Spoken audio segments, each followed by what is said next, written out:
Good morning guys. সকালটা তো শুরু হলো ফ্রুটস খেয়ে, আর তারপর তো একটু পড়াশোনা নিয়ে বসেছিলাম। আর দেখো ছোটোবেলার মতোই পেন্সিল বক্সটা নিয়ে একটু খেলছিলাম।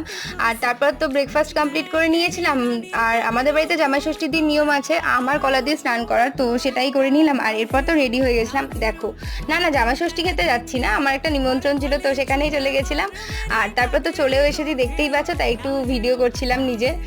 তারপর তো লাঞ্চে বসে পড়েছিলাম, ছিল ভাত আর মাটন। তো দুর্দান্ত হয়েছিল মাটনটা খেতে, আর এতটা দিয়েছে। তো যাই হোক, একদম পেট ফুল করে খেয়ে একটু রেস্টও নিয়ে নিয়েছিলাম। আর এরপর তো সন্ধ্যের দিকে বেরিয়েছিলাম। তো বাড়ির জন্য নিয়ে নিয়েছিলাম একটু চপ, নিয়েছিলাম আলুর চপ আর স্যান্ডউইচ। তারপর একটু আইসক্রিমও নিয়েছিলাম। তো যাই হোক, বাড়ি চলে এসেছিলাম। আর দেখো, স্যান্ডউইচ খেয়ে নিয়েছে, সাথে একটু গ্রিন টিটাও দরকার ছিল। তো যাই হোক, এরপর আবার রাত্রেবেলা বাড়িতে দিয়ে গেছিলো বিরিয়ানি, চিকেন বিরিয়ানি। তো বুঝতেই পারছো আজকে সারাদিনটা কতটা খাওয়া দাওয়া করেছি। তারপর একটু বাড়িতে মা কই মাছের ঝাল করেছিল, সেটা দিয়েও খেয়েছিলাম। আর তারপরে আইসক্রিমটা খেয়েছিলাম। তো টাটা।